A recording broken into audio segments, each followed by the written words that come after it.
Okay, so here is the overview of how I machine the parts. Obviously, your numbers will vary. I'm not going to go into my feeds and speeds on this.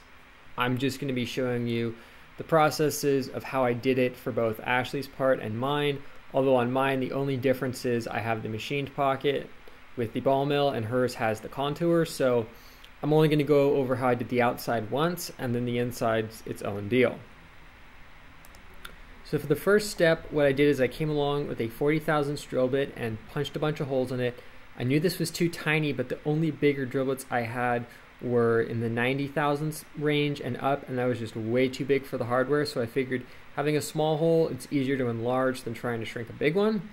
So to do this, I used the wonderfully handy feature in Fusion called Select Same Diameter. This thing is absolutely amazing, saves me a bunch of time. I select one hole, it auto selects the rest, job done. One other change that I did is I told it to break the drill tip through the bottom because you need to allow for the drill bit clearance.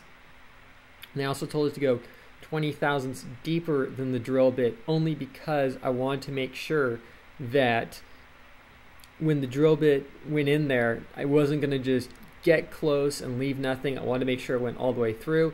And in some applications, the tip of the drill bit will start to wear. So it's just not a bad idea in general. Then for the next step, I came along with an 1/8 inch end mill and I pocketed out these guys. Now when I say pocketed them out, I'm not doing an actual pocket operation. I really should be saying cutting a contour. But the whole point here was I just wanted to rough the shape in here because of the tiny corner radiuses on the trees. I wanted to get those as fine as I could for looks, so that's the reason why I'm doing this in 2 steps. So the 1/8 inch end mill comes along. A couple of things to note, I did use a roughing pass and a finishing pass, even though I did tell it to leave a little bit of stock on the sides. Only reason why I did that is I was coming along with a 16 inch end mill to finish it, and I wanted to leave stock on the bottom to hold everything together. I left a little bit of stock on the sides just so that way the end mill would have something to actually cut. And I wanted these to look really nice, and I know my mill sometimes can be a little bit iffy with larger bits. Doing the epoxy granite really solidified the machine, but it didn't fix the fact that the ways, the dovetails on it are wearing out because it is cheap cast iron is all it is.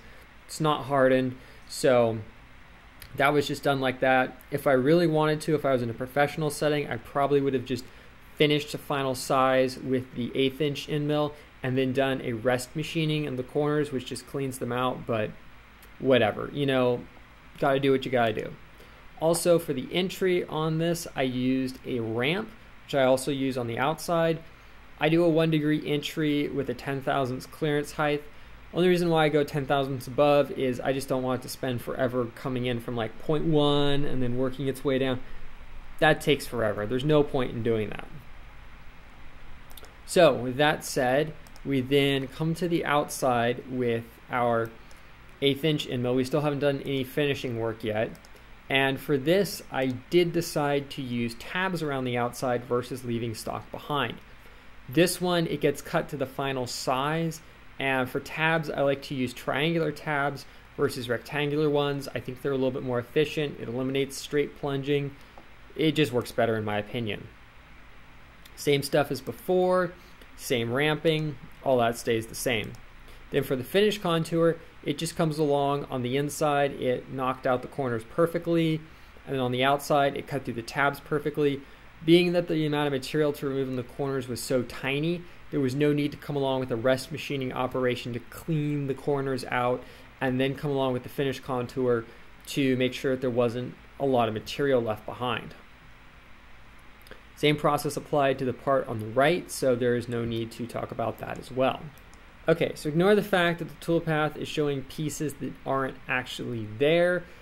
Only reason behind that is the fact that I don't feel like calling up the other models because we only need to stare at one. For this one, I just decided to crank out both at once for time reasons. The other one, I did them one at a time. Totally up to you. It's a little bit more dicey if you're doing them all at once though, because if something goes wrong, then you have to repost that section of the program, but I was pretty confident at this point it was brass, it wasn't copper, so it's easier to cut. So here we have the plate, and as before, we did the drilling cycle, nothing shocking there. Now this is where things get a little bit more tricky. This is the pocket that makes my logo. Now what makes this a little bit tricky is the fact that I'm coming in here with a small ball nose end mill and I'm clearing out a lot of material. Also, despite this laptop being really powerful, because I am running OBS in the background to screen capture this, it does kind of freeze up when I'm calling up the page, so don't freak out. It's just what it does. It's just a little bit irritating as well.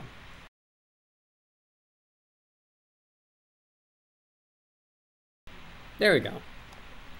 Okay, so a couple of interesting things to note here.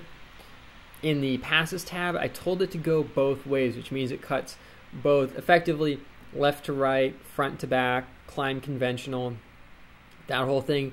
The reason why I did that is it just speeds up the process, and for what we're doing, it doesn't matter if it's doing a climb cut or conventional cut, which is a whole another thing we're not going to get into in this. It's somewhat complex, but that's what I did. I used a 12.5 thousandths maximum step over. That's what Fusion recommended. I told it to allow the step over cusps. It's just, it doesn't pop up a warning saying, hi, this tool will leave little ridges behind. Doesn't matter. I actually want them there. They look cool.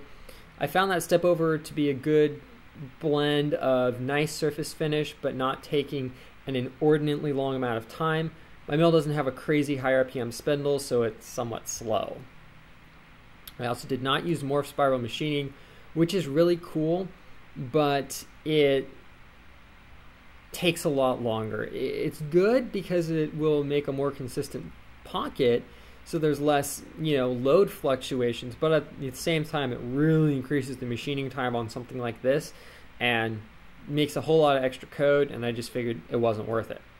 Also on the stock to leave, you'll notice that I used negative 31 thousandths radial stock, which is effectively telling Fusion to take the center of the tool and move it over to just touching the edge. The reason why is I wanted it to actually make the letters as close to life size as possible.